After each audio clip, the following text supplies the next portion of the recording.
মিজানুর ভাই বলছে যে ক্লাস 5 ইনক্লুডেড উইদিন 2026-এর বিষয়টা বলো। হ্যাঁ, ব্যাপারটা হচ্ছে 2335টা স্কুলে, মানে 2335টা স্কুলে সরকার আমাদের যে পঞ্চম শ্রেণীর যে কেসটা করা হয়েছিল, বিচারপতি আমরা জানেন জয়মাল্য বাগচি মহাশয় এখন সুপ্রিম কোর্টের বিচারপতি হয়েছেন। উনি আমাদের এই কেসটার অর্ডার দিয়েছিলেন। তো আমরা সেই অর্ডারকে মানে আরেকটু মানে সরকার যে এভিডেভিট দিয়েছিল সেই এভিডেভিটটাই ওই 2335টা স্কুল সরকার বলেছিল যে আমরা ইনক্লুড করছি আমাদের অর্ডারে যেটুকু লেখা আছে। কিন্তু আমরা চাইছি আর বাকি স্কুলগুলো 2029 সালের মধ্যে করবে। তো আমরা ইতিমধ্যে আমরা কিন্তু আবার একটা শুনানির জন্য আমরা অলরেডি লয়ারের সাথে কথা বলেছি যে আরেকটা শুনানি, ওটা 2026 সালের মধ্যে 2335টা স্কুল নয়, পুরো প্রাইমারি স্কুল পঞ্চম শ্রেণী আনতে হবে, সেটা 2026 সালের মধ্যে। তাহলে আমাদের কিছু না কিছু ভালো, আমাদের মোটামুটি যারা উত্তীর্ণরা আছে তারা সবাই বেরিয়ে যাবে। এই দাবিটা আমাদের কাছে জানতে চাওয়া হয়েছিল যে এই কেসটা করলে এই উত্তীর্ণদের ক্ষেত্রে কী সুবিধা হতে পারে। তো আমরা পরিষ্কারভাবে জানিয়েছিলাম যে উত্তীর্ণরা যেহেতু যখন প্রাথমিকে পঞ্চম শ্রেণী আসবে তখন যে ছাত্র শিক্ষক অনুপাত, ছাত্র সংখ্যা বাড়বে, তখন কিন্তু নিয়োগের প্রয়োজন হবে, তাই উত্তীর্ণরা এই কেসটা করেছে। পঞ্চম শ্রেণীর বিষয়টা অ্যাডভোকেটের সাথে কথা বলেছি, আর একটা হিয়ারিং করার জন্য 2029 নয় 2026-এর মধ্যে প্রত্যেকটা স্কুলে যে পশ্চিমবঙ্গের মানে প্রাথমিক শিক্ষাটা একটা জগাখিচুড়ি পরিস্থিতি করে রেখেছে। সত্যি কথা বলতে কি, সরকার বিরোধিতা নয়, যেটা সত্য সেটা আমরা বলবো, সে যার গায়ে লাগুক কিচ্ছু বলার নেই। অন্যান্য রাজ্য পঞ্চম শ্রেণীর অন্যান্য রাজ্যে এলিমেন্টারি এডুকেশন, শুধু রাজ্য না উন্নত দেশগুলো এলিমেন্টারি এডুকেশনটাকে কিন্তু পাকির চোখ, মানে এলিমেন্টারি এডুকেশনটা তারা বাদ দিতে চাইছে না, কারণ এইখান থেকেই কিন্তু আগামী দিনে ভবিষ্যৎ গড়ে ওঠে। সেই জায়গাটা আমাদের এখানে প্রাথমিক স্কুলগুলো সমীক্ষা করলে আমরা বাড়ির পাশে স্কুলেই দেখতে পাবেন সেই স্কুলের অবস্থা কতটা শোচনীয়। আর বর্তমান পরিস্থিতি আমরা সত্যি কথা বলতে কি, যদি আপনারা পথে নামতে পারেন, প্রত্যেক উত্তীর্ণদের বলবো, কি ওবিসি কি এসসি কি এসটি কি জেনারেল কাস্ট, এই ভেদাভেদ ভুলে যদি রাস্তায় না নামতে পারেন, নোটিফিকেশন আনাটা কিন্তু খুব চাপের হয়ে যাবে। আমার তো আইডিয়া ছিল এবছরের মাঝামাঝি দিকে নোটিফিকেশন আসবে, হয়তো মানে এই বছরের মাঝামাঝি দিকে জুন দিকে, মে জুন নাগাদ নোটিফিকেশন আসবে, কিছু নতুন ডেটের ঘোষণা হবে, তারপরই রিক্রুটমেন্টটা দিয়ে মানে নতুন ডেট ঘোষণা হবে। তো সেই জায়গায় সরকারের সদিচ্ছা নিয়ে কিন্তু প্রশ্ন থেকে যাচ্ছে। জানি না এই ওবিসি ম্যাটার নিয়ে, এটা আমরা পরিষ্কারভাবে জেনে গেছি যে ওবিসি ছাড়া কিন্তু নিয়োগ সম্ভব নয়। 10% ওবিসি যারা অলরেডি 10 বছর ধরে ওবিসি সুযোগ সুবিধা ভোগ করেছে, এবার তাদের বাদ দিয়ে সরকার কিন্তু নিয়োগ করবে না, কারণ সার্টিফিকেটটা কিন্তু সরকার দিয়েছে। তো সেই জায়গায় দাঁড়িয়ে যে এখন সার্ভে প্রক্রিয়া চলছে, সেই সার্ভে প্রক্রিয়াটা সরকার এত দেরিতে সার্ভেটা করছে কেন? এখান থেকে 10 বছর আগে রেহাই, 10 বছর আগে রেজিস্ট্রেশন করা, তখন থেকে কেস চলছে ওবিসি কেস। তাহলে যদি এত ফাঁকফোকর থাকে, যদি প্রপার ওয়েতে যদি ওবিসি না দেওয়া হয়, তাহলে এতগুলো উত্তীর্ণ মানে এতগুলো যোগ্য অনেকেই আছে যারা এই সত্যি ওবিসি মধ্যে পড়ে। কারণ যাদের ওবিসি করা হয়েছে, এখানে কোনো জাতি নয়, এখানে প্রচুর ক্যান্ডিডেট আছে যারা যোগ্য, সত্যি তারা অনগ্রসর। এবার তারা অনেকেই কোয়ালিফাই করেছে, 22 স্টেটে কোয়ালিফাই করেছে, বা অন্যান্য পরীক্ষায় কোয়ালিফাই করেছে, বা কোনো কলেজে ভর্তি হবে, বা কোনো একটা স্কুলে মানে কোনো একটা পরীক্ষায় পাস হয়ে রয়েছে, তাদের একটা অনিশ্চয়তায় দিন কাটছে, তাদের বাড়ির পরিবারও বাঁচতে পারছে না ঠিকঠাক করে। তাই এই খামখেয়ালি পড়া কেন? বললেই এখন বলা হবে যে সরকার বিরোধী কথা, সরকারের বিরুদ্ধে কথা বলা হচ্ছে, মানে সমালোচনা করা হচ্ছে, কিন্তু এটা বাস্তব। আজকে এই 10 বছর পরে কেন এখন সমীক্ষা হচ্ছে? ওবিসির দোহাই আজকে দিচ্ছেন, তাহলে এখান থেকে যখন 2023-এর ফেব্রুয়ারি মাসে রেজাল্ট পাবলিশ করা হলো, 10 ফেব্রুয়ারি 2023 সালে, সেই 2023 গেল, 2024 গেল, এই 2025-এর এই কটা বছর ভেবে বলুন তো, এখন ওবিসির দোহাই দেওয়া হচ্ছে, তাহলে আগে কেন নিয়োগ হয়নি? আর 9,735, 9,000, এই 9,335 কথা বলছি, এই 11,000 ভ্যাকান্সি দিয়ে যে 2022-এর রিক্রুটমেন্টটা হলো, এরা কারা? এখন এই রিক্রুটমেন্ট নিয়ে শিক্ষামন্ত্রী চালিয়ে দিচ্ছেন। 5,000 শূন্যপদ আছে, ছেলে খেলা হচ্ছে।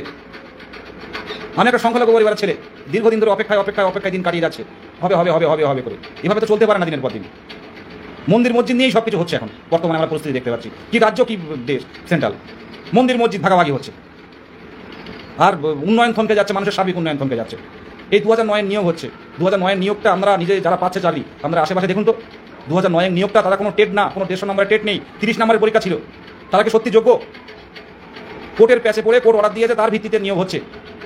কাদের নিয়োগ হচ্ছে? যারা কোনোদিন পড়াশোনার মধ্যে নেই, সবার কথা বলছি না, ম্যাক্সিমাম যারা বাড়িতে, কেউ মুদিখানার দোকানদার, কেউ কোনো তামিলনাড়ু কাজ করছিল, কেউ মনে করুন সিভিক পুলিশ, কেউ মনে করুন কোনো পড়াশোনাই নেই, তারা অন্য লাইন চলে গেছে, পড়াশোনার মধ্যে নেই, সেই 2009 তাদেরকে ডেকে চাকরি দেওয়া হচ্ছে। উত্তর 24 পরগনা তো ভ্যাকান্সিই নেই। কারা ডিপিএসসি চেয়ারম্যান কারা বসে আছে? আমরা ভালো করে দেখুন তো, ডিপিএসসি চেয়ারম্যান কারা, ব্যাকআপ কি আছে? তারা 150 নম্বর এনসিটির গাইডলাইন মেনে কোনো টেট দিয়েছিল? তারা পূর্ণ প্রশিক্ষিত, কিন্তু অটোমেটিক্যালি চাকরি পাচ্ছে। আর যার ফল ভোগ করতে হচ্ছে যারা উত্তীর্ণ ক্যান্ডিডেট, যারা লাখ লাখ টাকা খরচ করে যারা ডিএলএড করেছে, যারা নর্মালি ডিএলএড করেছে, এখন না হয় ডিএলএডের একটু খরচ কম, কিন্তু যারা এর আগে ডিএলএড করেছে, কথা ভাবুন তো, কত টাকা খরচ করে ডিএলএড করতে হয়েছে, কত পরিশ্রম করতে হয়েছে। 2009 যারা চাকরি পাচ্ছে, তারা পড়াশোনার মধ্যে নেই, ম্যাক্সিমাম 90%। তারা পড়াশোনার মধ্যে নেই, তাদের চাকরি দেওয়া হচ্ছে প্রসেসে, এবং সামনে যে ভ্যাকান্সি তৈরি হবে সেটাও 2009 পাবে। তো এইভাবে চলতে থাকলে মানে একটা অন্যরকম একটা কোনো বাঁধন নেই কোনো কাজের মধ্যে। দুর্নীতি করা হয়েছে, কোর্ট দেখছে যে দুর্নীতি হয়েছে, তাহলে পুরো প্যানেল বাতিল করবো? পুরো প্যানেল বাতিল করবো না, তাহলে ঠিক আছে যারা মানে অলরেডি যোগ্য তাদেরকে চাকরি দেওয়া হোক, এমনকি যারা পরীক্ষা দিয়ে সবাইকে চাকরি দেওয়া হোক, বর্তমানে রায় যেটা বলছে। আমরা সত্যি কথা বলতে কি, হ্যাঁ অদিতি ঠিকই, উত্তর 24 পরগনা শূন্যপদ 2009 খেয়ে ফেলেছে। আর এমন অনেক আছে যোগ্য ক্যান্ডিডেট 2009, তারা খবরই রাখে না। অনেকে আছে যারা খবর রাখে না, আমার কাছে অনেকে কল করে, আমার আপনজন অনেকে আছে, তারা খবর রাখেনি কখন কি নিয়োগ হয়েছে। আমাদের আমি যে দাদার বাড়ি বসে আছি, বিশ্বজিৎ, ওনার স্ত্রী একটা ভালো নাম্বার, খুব হাই ফাই রেজাল্ট, কিন্তু সেই খবর রাখেনি কোথা থেকে কীভাবে হয়েছে সে জানেই না। এখন মাথায় হাত দিচ্ছে যে যারা আমাদের থেকে কম নাম্বার তারা চাকরি করছে, কিন্তু আমরা হ্যাঁ তাদের পড়ানোর কোনো যোগ্যতাই নেই, কিন্তু প্রসেসে এসে গেলে তারা চাকরি করছে, চাকরি পেয়েছে। পড়াশোনার মধ্যে নেই যারা, তাদের কেউ পূর্ণ প্রশিক্ষিত নেই, 30 নম্বরের পরীক্ষা দিয়ে তারা ঢুকেছে ডিপিএসসি লেভেল থেকে, তারা চাকরি পাচ্ছে। তাহলে এই যদি এইরকম সাধারণভাবে দেখতে পাচ্ছি আমরা, যোগ্য ক্যান্ডিডেট বসে রয়েছে, পুরোনো দিনের অযোগ্যদের চাকরি দিয়েছে কোনো না কোনোভাবে সুপারিশ করে অর্থের বিনিময়ে, তারপর পুরো প্যানেল যারা পরীক্ষা দিয়েছিল সবাইকে চাকরি দিতে হচ্ছে, আর নতুন করে যারা ফ্রেশার যারা পাস করছে, যারা প্রশিক্ষণ নিচ্ছে, তাদের ক্ষেত্রে কোনো চাকরি নেই। আজকে আমাদের এই দ্বিতীয় আপার প্রাইমারি হতে চলছে। আজকে প্রত্যেক জেলার আমি উত্তীর্ণদের বলবো, আপনারা যদি রাজপথে না আসতে পারেন, যদি জেলায় জেলায় না বিক্ষোভ করতে পারেন এই ভোটের আগে, প্রত্যেকটা জেলায় মুখ্যমন্ত্রী যাবে, প্রত্যেকটা জেলায় চলুন। আমার উপর হয়তো প্রেশার আসবে, আমার উপর প্রেশার আসেও, কারণ আমার এক জায়গা থাকতে হয়, সেখানেও প্রেশার থাকে। সরকারের বিরুদ্ধে, সরকার যদি ভুল কাজ করে সেটা তো আমাদের অধিকার আছে সেটা প্রতিবাদ করার। আমরা সিস্টেমের বিরুদ্ধে যাচ্ছি। এই সিস্টেমটা কিসের সিস্টেম? 2009 চাকরি দেওয়া হচ্ছে, কে বলবে? পর্ষদে গেলে পর্ষদ বলছে আমাদের হাতের মধ্যে নেই, আমরাও চাই না এইভাবে নিয়োগ। ডিপিএসসি চেয়ারম্যানরা কথাই শুনতে চায় না, তারা মাঝে মাঝে হঠাৎ করে আসে, তাদের সাথে দেখাই হয় না। কথা হচ্ছে যেটা পুরনো নিয়োগ, পুরনো নিয়োগে দুর্নীতি আছে, সেই দুর্নীতিটাকে পুরো প্যানেল বাতিল করতে যাচ্ছিল, সেই পুরো প্যানেল বাতিল না করে যারা পরীক্ষা দিয়েছিল সবাইকে চাকরি দিতে হবে। তাই এইভাবে যদি হরিণুটের বাতাসা যেটা বলে, বাতাসা ছুড়ে দিলে যেমন সবাই যে যার মতো যেতে ধরে নিতে পারে, এরকম একটা ব্যাপার। এক বাড়ি আছে, দুটো করে চাকরি পাচ্ছে, স্বামী স্ত্রী দুজনেই চাকরি পাচ্ছেন, স্বামী স্ত্রী 2009 দুজনেই চাকরি পাচ্ছেন, তারা পড়াশোনার মধ্যেই নেই। এখন বর্তমানে টেক্সট বুক জোগাড় করতে হচ্ছে, তারা স্কুলে গিয়ে কি পড়াবে, তাই এই অবস্থা তৈরি হয়েছে। আর নতুনরা বসে রয়েছে।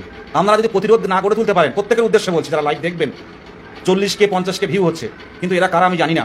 যদি সত্যিই যদি আমাদের মনে হয় যে না, আমাদের ভোটের আগে অন্ততপক্ষে আমাদের নিয়োগ নোটিফিকেশন এবং ভোটে যাবো আমরা ভোটের ডিউটি করতে, প্রত্যেক উত্তীর্ণকে চাকরি দিতে হবে। কারণ 5 বছর পর টেট, আর টেট পাস করে 2.5 বছর পার হয়ে গেছে, এর থেকে আর বঞ্চনা হতে পারে না কেউ। তারপর আবার 23 স্টেট নিয়েছে, আবার 24 স্টেট নিতে যাচ্ছিল, বিকাশ ভবন থেকে বারণ করা হয়েছে যে 22-এর ছেলেরা বারে বারে আসে, 22-এর ক্যান্ডিডেটরা বারে বারে আসে, তাদের নিয়োগ না দিয়ে আবার 24-এর টেট কী করে হবে। সেদিন গেছিলাম, বলছিলেন যে 24-এর টেটও নিতে যাচ্ছিলেন, আমাদের বাধা ছিল। ছেলে খেলা হচ্ছে, বছরে 2বার নিয়োগ, আর টেট পাস কেউ বসে থাকবে না। আজকে পাশে থাকুন, জেলায় জেলায় আমরা যাব। আর সবচেয়ে আমাদের দুর্ভাগ্য বর্তমানে বাংলায়, এই বাংলা একটা সম্প্রীতির বাংলা, সেই বাংলাটার ডিভাইডেশন হচ্ছে শুধু ধর্মের ভিত্তিতে।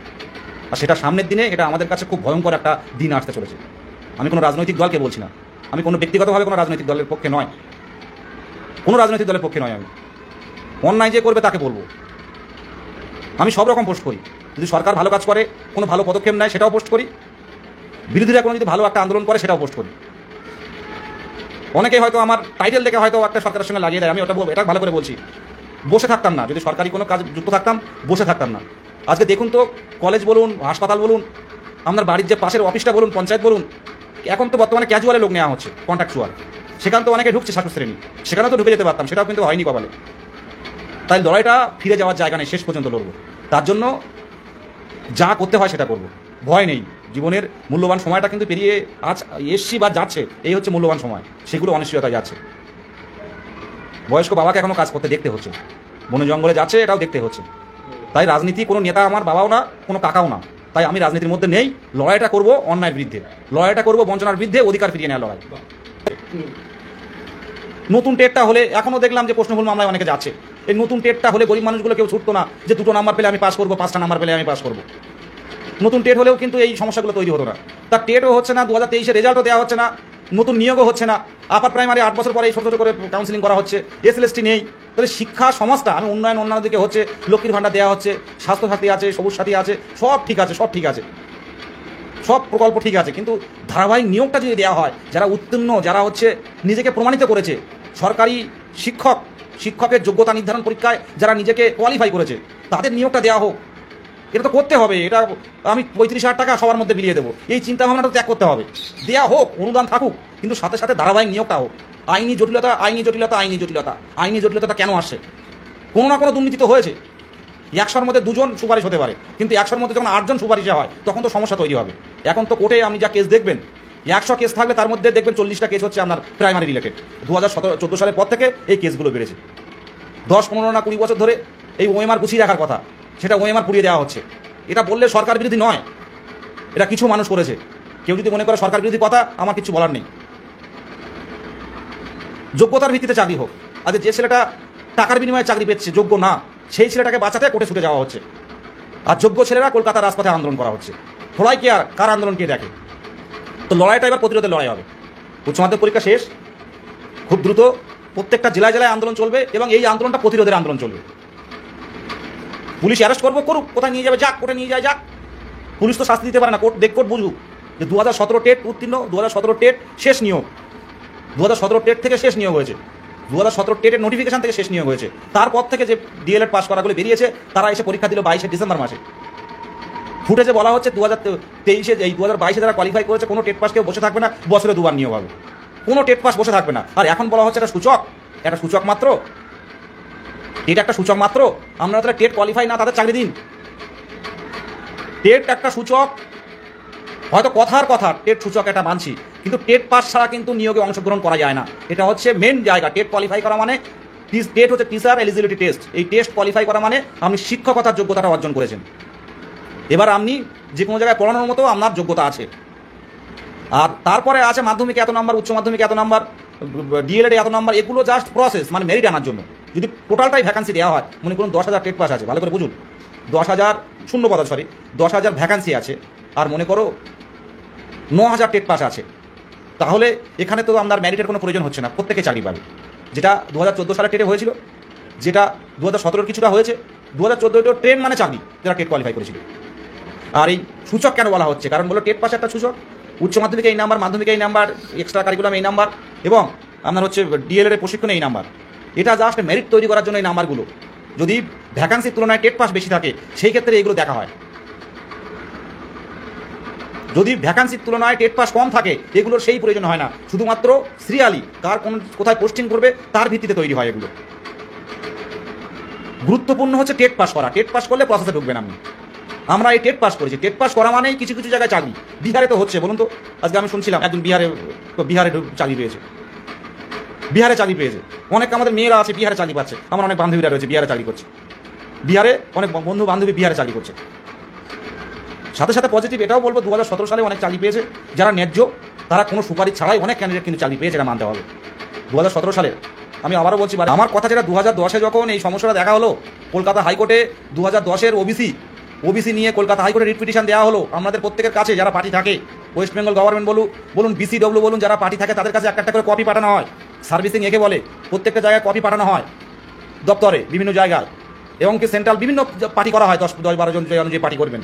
সেই যখন রিট পিটিশনটা কী উদ্দেশ্যে ওবিসিদের বিরুদ্ধে রিট করা হলো, যে আপনারা প্রপার ওয়েতে সার্ভে করেননি, প্রপার ওয়েতে আইন প্রণয়ন করেননি, না করে ওবিসি দেওয়া হয়েছে, তো তখন থেকে যদি সার্ভেটা সেইভাবে করা হতো, আজকে কি আমরা ডেপ্রাইভ হতাম?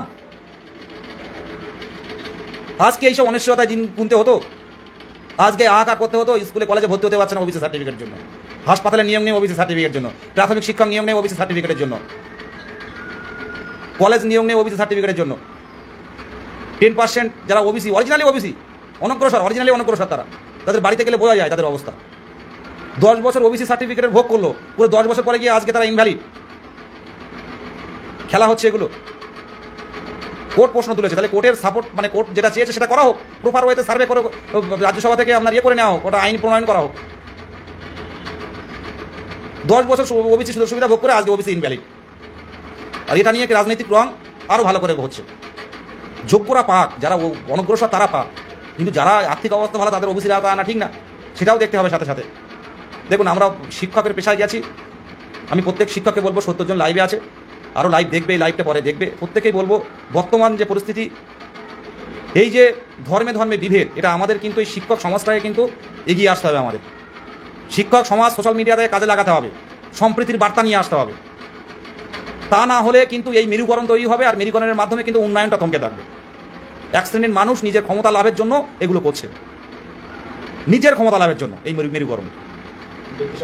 হ্যাঁ, আমি যেখানে আছি দাদা হচ্ছে তাদের বাড়িতে নিরামিষ খাওয়া দাওয়া হয়, তারা মাছ মাংস খান না, তারা তিলক বলে, তিলক প্রত্যেকদিন তিলক, বাচ্চা ছেলেকেও তিলক দিয়ে রাখে, তাদের গলায় বড় বড় কিসের মালাটা, তুলসীর মালা গলায়। আমি বসে আছি, লাইভটা খালি গায়ে আছে বলে দেখাতে পারছি না, আমি সেই বাড়িতে বসে আছি, ব্রাহ্মণ মানুষ বসে আছে, আমাদের মধ্যে বিভেদ নেই।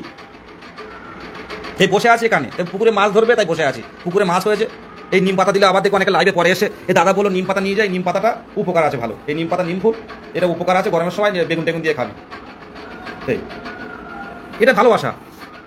সেও আমার বাড়িতে যায়, আমাদের কোনো বিভেদ নেই। কিন্তু এক শ্রেণীর মানুষ আছে তাদের স্বার্থ সিদ্ধি ক্ষমতা এই লোভের জন্য কিন্তু এই ডিভাইডেশনটা তৈরি করছে, আর যার সাইডে কিন্তু পরিণতি হচ্ছে মানুষ উন্নয়নের দিকে তাকাচ্ছে না, ধর্মের দিকে বেশি জোর দিচ্ছে। দেখুন আপনারা, যে করে হোক ক্ষমতা দরকার আমার, এরকম একটা পরিস্থিতি তৈরি হচ্ছে নাকি বলো, যে করে হোক ক্ষমতা দরকার আমার, যে ক্ষতিটা ব্রিটিশরা করছে ওই এনফিল্ড রাইফেল, গরুর চর্বি আর হচ্ছে শুকরের চর্বি দেওয়া রয়েছে, মুসলিমরা শিখতে পারছে না শুকরের চর্বি রয়েছে, আর হিন্দু ভাইরা শিখতে পারছে না ওটা হচ্ছে গরুর চর্বি আছে, দিয়ে ডিভাইডেশন তো তৈরি করলো। এটা খুব খারাপ জিনিস, এটা খুব সামনের দিনে খুব খারাপ জিনিস। এই জিনিসগুলো আসছে সামনের দিনে, এর মতো ভয়ানক পরিস্থিতি আর কিচ্ছু হবে না। আমাদের শিক্ষক সমাজ এগিয়ে আসতে হবে। এই যে সম্প্রীতির বার্তা, যে হিন্দু ভাই তাকে ভাই বলে জড়িয়ে ধরুন, যে মুসলিম ভাই তাকে ভাই বলে আসুন, রমজান মাস এই সংযমের মাস, একসাথে সবাই মিলে থাকতে হবে। অন্যায় হলে অন্যায়, ন্যায় হলে নয়, অন্যায় হলে বলুন যেটা অন্যায় হচ্ছে, কিন্তু সাম্প্রদায়িকতার রং কেউ লাগাবেন না। অনেক ওবিসি ক্যান্ডিডেট আছে যারা সত্যি মানে তাদের অবস্থা খারাপ, বাড়িতে আমরা বাড়ি ঘর দেখলে তাদের পড়াশুনো নেই, বাড়িতে ফ্যামিলিতে কোনো, সব তামিলনাড়ু, কেরালা, অন্ধ্রপ্রদেশ, ব্যাঙ্গালোরে কাজ করে খায়। কোনো এক ছোটো ভাইটা মনে করুন কষ্ট করে পড়াশোনা করেছে, তারা যদি একটা 10% সুবিধা পেয়ে যদি একটা চাকরির আলো দেখতে পায়, তাদের ফ্যামিলিটাও বাঁচবে এবং পরবর্তীকালে তাদের বাচ্চা এবং আশেপাশের বাচ্চাদেরও বোঝাতে পারবে। এবং তারা বিভিন্ন মানে বেআইনি কাজ, পড়াশোনা না করলে, শিক্ষার আলে না থাকলে কি হয়, একটা সমাজ যদি কোনো শিক্ষার আলে না থাকে তারা কী পাবে, তাদের হচ্ছে তারা বিভিন্ন অসামাজিক কাজকর্মে জড়িয়ে পড়বে, বিভিন্ন খুন জখম ধর্ষণ মারামারিতে জড়িয়ে পড়বে। এটা তো হচ্ছে, কিন্তু যখন কেউ চাকরির আলোয় বা একটা সংরক্ষণের আলোয় আসবে তখন তার সেটা বাঁচবে, বুঝবে যে না এই যে কাজগুলো অন্যায়। আজকে আমি এই কথাগুলো বলতে পারছি, কিন্তু আমি যতটা সুন্দরভাবে বলতে পারছি, আমার দাদা পড়াশোনা জানে কিন্তু আমার মতো এতটা পড়াশোনা করেনি, সে কিন্তু এতটা বোঝে কিন্তু এতটা সুন্দর করে বলতে পারবে না। আমার যে পরবর্তী প্রজন্ম হবে সে কিন্তু বুঝবে, কারণ আমার কাছে কিন্তু সত্যি কথা বলতে কি, আমার কাছে আমি ধর্মের ভেদাভেদ আমি কোনোদিন আমার নিজের বাবাও ওই জায়গায় করেনি, আমার বাবা ওরকম শিক্ষা জীবনে দেয়নি। তো কালী পুজোয় গেলে কালী পুজোও যাচ্ছি, ও লক্ষ্মী পুজোও যাই, ও সরস্বতী পুজো হয়, আমার উঠোনেও কালী পুজো হচ্ছে, কারণ আমাদের একটা উঠোন, ও উঠোনের উপরে আমাদের কাকিমারা থাকে, তাদের উঠোন আর আমাদের উঠোনে এক বাড়িতে রান্না হয়, আমরা এইভাবে ছোটোবেলা থেকে মানুষ, তাই আমাদের কাছে ওগুলো আসে না। আমার কথাগুলো বলা একটাই কারণে, যে শিক্ষক সমাজ এগিয়ে আসতে হবে। এই ধর্মের ভিত্তিতে আলাদা হচ্ছে, রাজনৈতিক মেরুকরণ হচ্ছে, যার ফলে উন্নয়নটা থমকে আছে, আর চাকরি প্রার্থী ছাড়াই ভোট হয়ে যাচ্ছে। ভুল বলছি আমি? আমার কথা ভুল হলে আপনারা কমেন্ট করে জানাতে পারেন, কোনো অসুবিধা নেই। দেখুন চাকরি প্রার্থীদের ছাড়াই ভোট হয়ে যাবে, তাই সবাই একটা একটা কুল ধরে নিচ্ছে। লাঞ্চ টাইম দাদা বলছে একটা সময় ছিল যে টিচারদের কিন্তু কোনো বেতন ছিল না, একদম হালকা 6 মাস পরে বেতন হতো, ছেঁড়া চটি, তারপর ওই ধুতি, ছেঁড়া ধুতি। আগে তো টিচারদের 15,000 টাকা বেতন ছিল, 10,000 টাকা বেতন ছিল, মানে প্রাইমারি টিচারদের। বর্তমানে এই পেনশন যারা পাচ্ছে এই দিয়ে বেড়ে 20,000 টাকা হয়েছে, একদিনে শুনছিলাম আমি। একদম আমাদের বলার যেটা উদ্দেশ্য, আদর্শ শিক্ষক হতে হবে। শিক্ষকের কোনো ধর্ম হয় না, অর্থ দিয়ে পরিমাপ করা যায় না, যে খোকা আয় বস এখানে বল এই পড়াটা বল।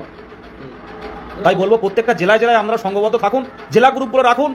আমরা কিন্তু আবারও বলছি, এই সামনের বিধানসভা ভোটে কিন্তু চাকরি নিয়ে আমরা কিন্তু জেলায় জেলায় কিন্তু আমরা বিধানসভা ভোটে কিন্তু আমরা পোলিং এজেন্ট হয়ে, পোলিং অফিসার হয়ে কিন্তু আমরা যাব।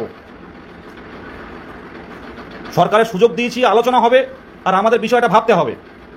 পুরো লাইভটা আপনারা যদি কেউ একটু করে শুনে কমেন্ট করবেন না, পুরো লাইভটা দেখুন।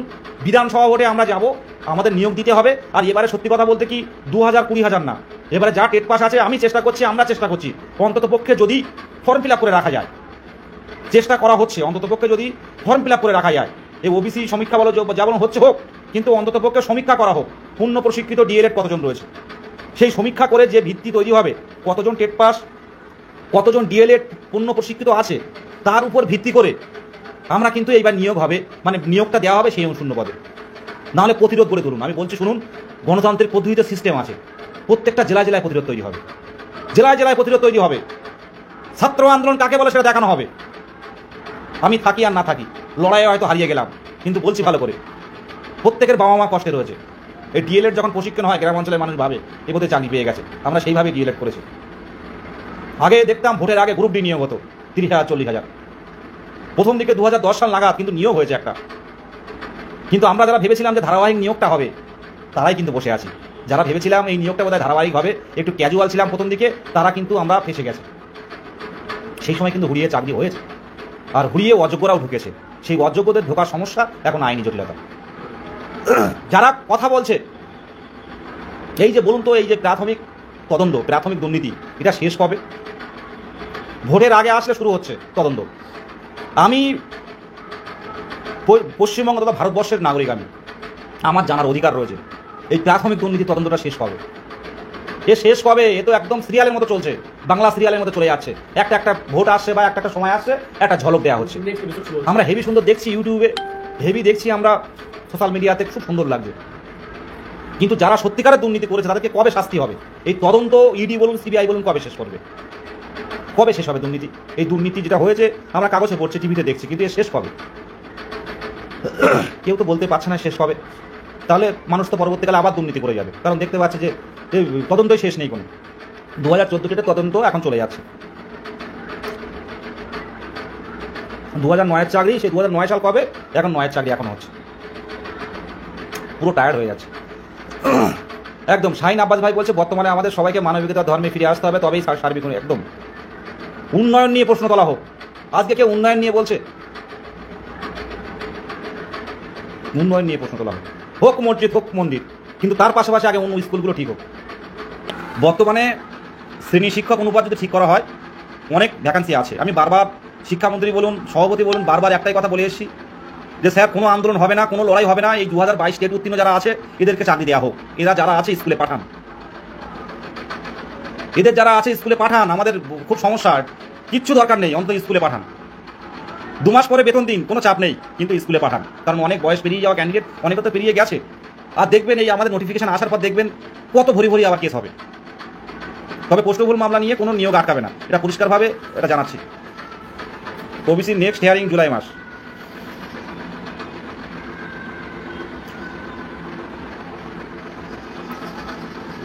একজন কমেন্ট করলো, আমি জানি না, আমি এখন দেখিনি, দেখে নেবো। আমি তো বলছি 3 মাস পরে বেতন দিন, 3 মাস পরে স্যালারি দিন, সেটা ভালো। আর অনেকে বলেন যে ফেসবুকে বলে কি হবে, একটু বলি লাইভটা অনেক দূর পর্যন্ত যায়। আমার লাইভ আমি পরবর্তীকালে শুনেছি বা কথাও আমার সামনেও বলেছে, লাইভটা অনেকেই ফলো করেন, যারা বিভিন্ন আধিকারিক আছেন বা অনেকেই ফলো করেন, অনেকে ইউটিউবে দেন, ইউটিউবে অনেকে দেখেন। তো কোনোভাবে সোশ্যাল মিডিয়া বলুন, আমরা কেন সারাদিন পোস্ট করি, অনেকের হয়তো অধৈর্য হয়ে যায় যে এত সারাদিন পোস্ট কেন করেন।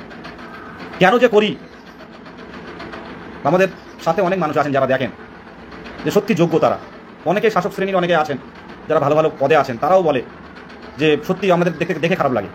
অনেকে কোনো এই শিক্ষকতার এর মধ্যে নেই, অনেকে শিক্ষকের মধ্যে নেই, কিন্তু এই আমাদের এই পোস্ট বা আমরা যা শেয়ার করি এগুলো দেখে দেখে তারা অনেকে গ্রুপে যুক্ত হয়ে গেছে, 22 গ্রুপে।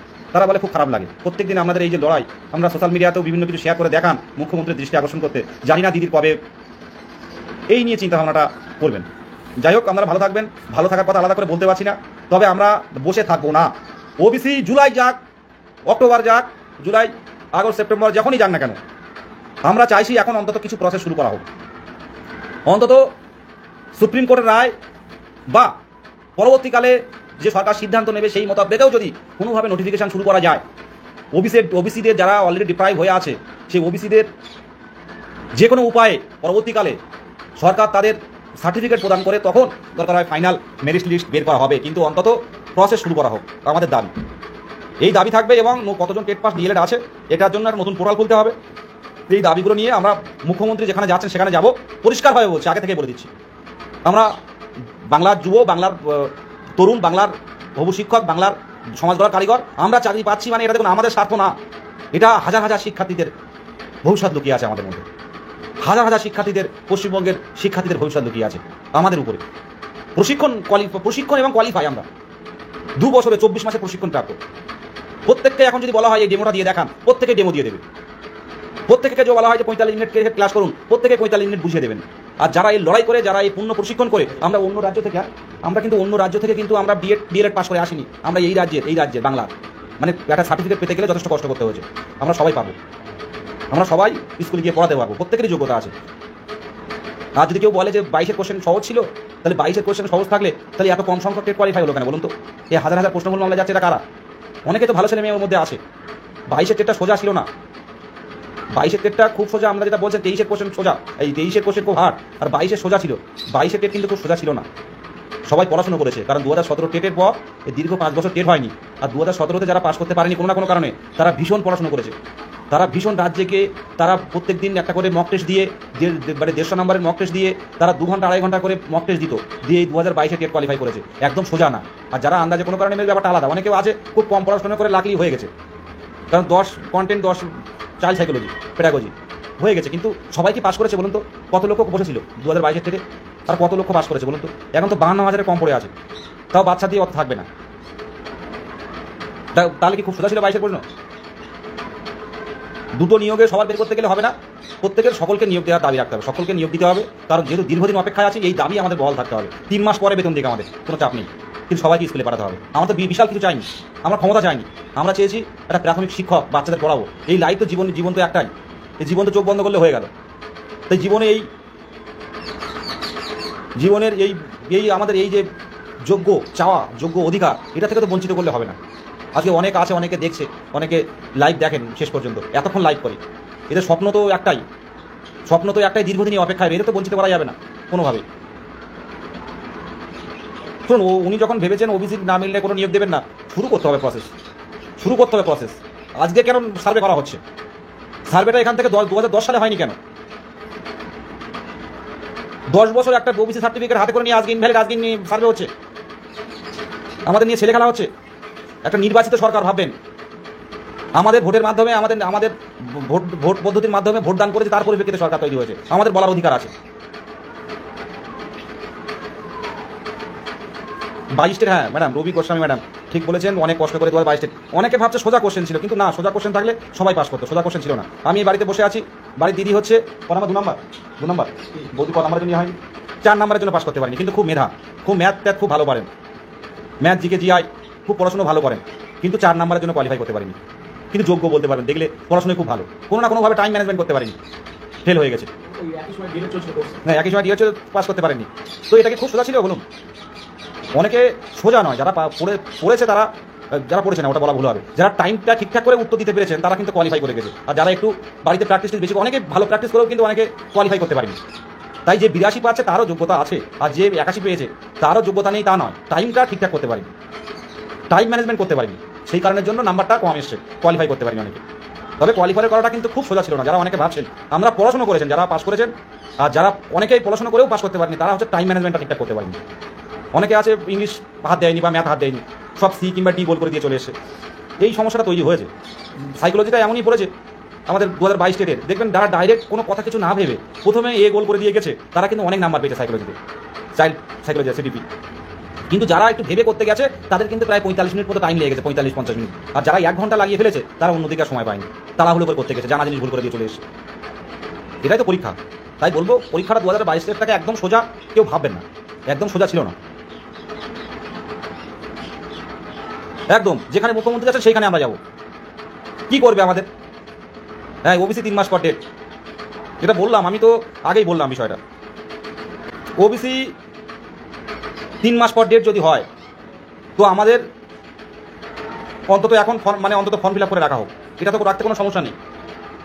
সরকার একটা পোর্টাল খুলে দেখুক যে কতজন টেট পাস এবং পূর্ণ প্রশিক্ষিত ডিএলএড আছে, এটা করাবো। তাহলে বুঝবো যে আমাদের নিয়ে অবশ্যই একটা ভাবনা আছে। তাহলে তড়িঘড়ি টপাটপ, তাহলে ওই ওবিসি মামলা মিটে গেলে টপাটপ কিন্তু নিয়োগ দিতে পারবেন। আর কোনোভাবে সাবজেক্ট টু আউটকাম দিয়ে কোনোভাবে কিছু করা যায় কিনা সেটাও ভাবনা চিন্তা করতে হবে। তার জন্য একটা কথা বলতে পারি, মুখ্যমন্ত্রীর সামনাসামনি হতে হবে। Z+ নিরাপত্তা, আমরা হবু শিক্ষক পাশে যাওয়ার চেষ্টা করব, আমরা হয়তো পারবো না, কিন্তু চেষ্টা আমাদের করতে হবে। মুখ্যমন্ত্রীর সামনে গেলে সামনাসামনি কথা হোক। একটা নির্বাচিত সরকার, তার মুখ্যমন্ত্রী, আমরা দেখা করতে পারবো না? সিস্টেমে কি বলে হলো? হ্যাঁ দাদা, একটা মুখ্যমন্ত্রীর সাথে দেখা করতে পারবো না? আমরা পারবো না। এই জায়গাটা তৈরি করবো আমরা। প্রত্যেকে ভালো থাকবেন। আর লড়াইটা নিজেকেই করতে হবে, নিজের কষ্টটা, নিজের অনিশ্চয়তা, নিজের সাথে লড়াইটা করতে হবে। কেউ পাশে থাকবে না, কেউ পাশে থাকে না, লড়াইটা নিজের করতে হবে, নিজের পরিবারের জন্য করতে হবে, নিজের ভবিষ্যতের জন্য করতে হবে, নিজের আগামী দিনের ফিউচার, আগামী দিনের ভালো এই স্বপ্ন, এই যে বাচ্চাদের পড়াবো, এর জন্য লড়াইটা করতে হবে। পাশে থাকুন প্রত্যেককে। সার্ভে করার নামে কপিল শিল্পা 3 মাস সময় নিয়ে সার্ভেটা তো আমি আবারও বললাম, সার্ভেটা তো এখন করছেন কেন? এখান থেকে 2010-11 সালে যখন কেসটা হয়েছিল তখন যে রিট পিটিশন পার্টির কাছে দেওয়া হয়েছিল গভর্নমেন্টের কাছে, তখন তো সার্ভেটা করলে ভালো ছিল। কিছু বলার নেই, কি বলতে পারি বলুন? বর্তমান পরিস্থিতিতে বলতে পারি, আমার একার কথাতেও কিছু হবে না। তবে আমাদের আন্দোলন জারি থাকতে হবে। ওবিসি মামলাটা নিয়ে অহেতুক আমরা আর এ নিয়ে চিন্তা করবেন না। অন্তত 22-এর কিছু শুরু করা যায় কিনা সেই বিষয়টা আপনারা প্রত্যেকেই ভাবুন। অলরেডি দেখে আজ একটা টেলিগ্রাম মিটিং করা যায় কিনা, একদম। তাই বলবো লড়াইটা করুন। কালকে চাকরি পেলে দেখবেন লাইফটা অনেক ব্রাইট হবে, অন্তত পক্ষে নিজের স্বপ্নটা পূরণ হবে। কেউ পাশে থাকবে না, এই অসময়ে লড়াইটা কিন্তু আমরা নিজেকে করতে হবে। আর প্রত্যেককেই বলবো যারা এখনো পর্যন্ত গ্রুপে যুক্ত হয়নি তাদেরকে বলুন সংঘবদ্ধ আন্দোলনটা জরুরি। জেলা গ্রুপে যুক্ত করুন, টেট পাস সার্টিফিকেট দেখিয়ে জেলা গ্রুপগুলো সক্রিয়তা তৈরি করুন। সক্রিয়তা ভিত্তিক যত হবে আন্দোলনের প্রত্যেকটা জেলায়, যে ব্লকে আমাদের নেতামন্ত্রীরা যাবে সেই ব্লকে আমরা দেখা করতে যাব। প্রপার ওয়েতে গণতান্ত্রিক পদ্ধতিতে আমরা আমাদের বিষয়টা তুলে ধরার চেষ্টা করব। ধারাবাহিক আন্দোলনে আসুন, অন্তত মুখ্যমন্ত্রীর কাছাকাছি বা বিভিন্ন আধিকারিকের সাথে কথা বললে অন্তত কিছু জানতে পারবো বিষয়গুলো কি হচ্ছে। বসে থাকলে কিন্তু কেউ দেখবে না, এটা দ্বিতীয় আপার প্রাইমারি হবে। ওবিসি কেসের জায়গায় ওবিসি কেস থাক। আমাদের যখন বলা হয়েছিল বছরে 2বার নিয়োগ টেট পাস কেউ বসে থাকবে না, কোনো ওবিসি সমস্যা ছিল না তখন। প্রত্যেকের জায়গায় তৈরি থাকুন, পিছু হাঁটবেন না। ছাত্র আন্দোলনটা দেখিয়ে দিন, বিশ্ব দেখেছে ছাত্র আন্দোলন কাকে বলে।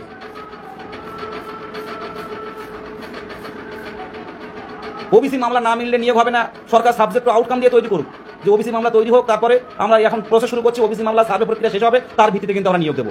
অনেক কিছু লিখতে পারে একটা অটোনমাস বডি পর্ষদ, চাইলে অনেক কিছু লিখে তারা নিয়োগ শুরু করে দিতে পারে যে সামনে আমরা শুরু করছি, কিন্তু এই কেস এবং সার্ভে প্রক্রিয়া শেষ করে কিন্তু যারা অলরেডি 2010-এর পর বাতিল হয়েছে এদেরকে নিয়ে এসে কিন্তু আমরা কাজ শুরু করবো। কিন্তু নতুন ডিএলএড যারা পাস করছে তারা যুক্ত হতে পারবে না। এটা করে প্রসেস শুরু করুক। আমি তো বলছি না ওবিসিতে বাদ দিয়ে নিয়োগ হোক, ওবিসিতে বাদ দিয়ে নিয়োগ হবেও না। আর আমি চাই না 2010-এর পর ওবিসি যারা পেয়েছে তাদেরকে বাদ দিয়ে আর একটা নিয়োগ হোক। তারাও তো বলুন, তারাও অনেকে ডেপ্রাইভ আছে, এটা ভাবতে হবে আমাদেরকে। এটা ওদের তো দোষ না, যারা ওবিসি, যাদের ওবিসি কার্ড বাতিল হয়েছে, সে কর্মকার বলুন, বণিক বলুন, আর মল্লিক বলুন, লস্কর বলুন, প্রত্যেক সম্প্রদায়ের মানুষ তো এই মধ্যে আছে 2010-এর পর। তারা বাদ গেলে তাদেরও তো খারাপ লাগে বল। অনেকে রিজার্ভেশনে কোয়ালিফাই করেছে, আশা করি সমস্যা হবে না। কিন্তু সরকার চাইলে নোটিফিকেশন দেওয়ার আগে একটা ছোট্ট সাবজেক্ট টু আউটকাম দিয়ে সরকার চাইলে প্রসেস শুরু করতে পারে যে ওবিসি সার্ভে হচ্ছে বা ওবিসি এই সুপ্রিম কোর্টের এই ম্যাটার, এরপরে যে সার্ভে প্রক্রিয়া এদের নিয়েই নিয়োগ হবে।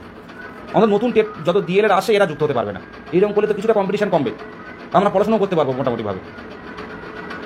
দেখুন ভ্যাকান্সি 10,000 হোক, এটা যদি আমরা বাড়িতেই বলে দিই 10,000-এর বেশি হবে না, কেন হবে না? এরকম করলে তো এই ভারত 200 বছর স্বাধীন করেছিল ইংরেজরা, তো এইরকম চলবে। ভারতে কি ছিল না বলুন তো, সব তো নিয়ে চলে গেছে। তাহলে এইভাবে চলতে থাকবে। 10,000-এর ভ্যাকান্সি কেন দেবে না? যদি প্রাথমিক হিসেব করেন না, আমি বলছি তো টেট পাস, একটা টেট পাস থাকবে না, আরও শূন্যবাদ পড়ে থাকবে। সেই জায়গাটা ধরে লড়াইটা করুন, কে দেবে তাই নেব, সেই কাজে জন্যই 2 বছর লড়াই করিনি। তৈরি করুন আন্দোলনটা, সেভাবে চোখ রেখে আন্দোলনটা করতে শুরু করুন। দেখুন অধিকার ছিনিয়ে নিতে পারবেন। মেয়ে করলে অধিকার পাবেন না, যা দেবে এই নিয়ে 5,000 কি 10,000 কি 18,000, এভাবে চলবে না। 50,000 ভ্যাকান্সি দিতে হবে আমাদের। ভালো থাকবেন প্রত্যেক।